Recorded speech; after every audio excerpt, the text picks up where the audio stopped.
হ্যাঁ 10 বছর ধরে শুধু আক্রোশই ছিল। তাহলে উমর রাদিয়াল্লাহু তাআলা আনহু এরকম দেরি করেছেন। হ্যাঁ, তো যারা ভালো মানুষ তারা দুই রকম আছে, ভালো মানুষের ক্যাটাগরি দুই রকম। একটা হচ্ছে দ্রুত আবু বকরের মতো, আলীর মতো তাড়াতাড়ি ইসলাম কবুল করা ক্যাটাগরি। আর একটা হচ্ছে উমর রাদিয়াল্লাহু তাআলার মতো বা আমর ইবনে আসের মতো। হ্যাঁ, আব্দুল্লাহ বিন ওমর বেটা আগে হেদায়েত হয়ে গেছে, আমর ইবনে আস পরে। বোঝা গেছে না? হ্যাঁ, ওই রকমই আবু সুফিয়ান, হ্যাঁ দেরি করে। হ্যাঁ, আব্বাস রাসূলের চাচা দেরি করে হেদায়েত হয়েছে। তো আল্লাহ নসিব তো করেছে, বলে আলহামদুলিল্লাহ। বললেন যে আপনাকে আল্লাহ যেন ভালোবাসে, এই ক্ষেত্রে দোয়া নবী সাল্লাল্লাহু আলাইহি ওয়াসাল্লাম বলেছেন আহাব্বাকাল্লাহুল্লাযী আহাব্বাতানি লিআজালি মালাহু।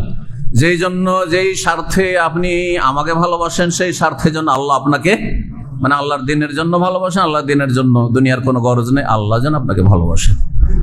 আর হেদায়েত ক্ষমা চাওয়ার বিষয়টি আমি আগেই মানে আম ঘোষণা অনেক আগে থেকে করা আছে।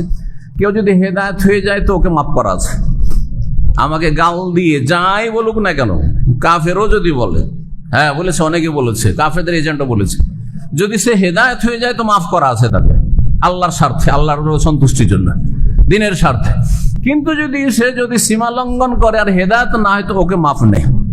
হ্যাঁ, এতটুকু হাসরের মাঠে বিচার হবে এবং তাকে নেকি দিয়ে হোক আর যা দেওয়ার, নেকি যদি শিরক বিদআত করে নেকিও নাই, তার কি দিয়ে পেমেন্ট করবে সে চিন্তা করবে।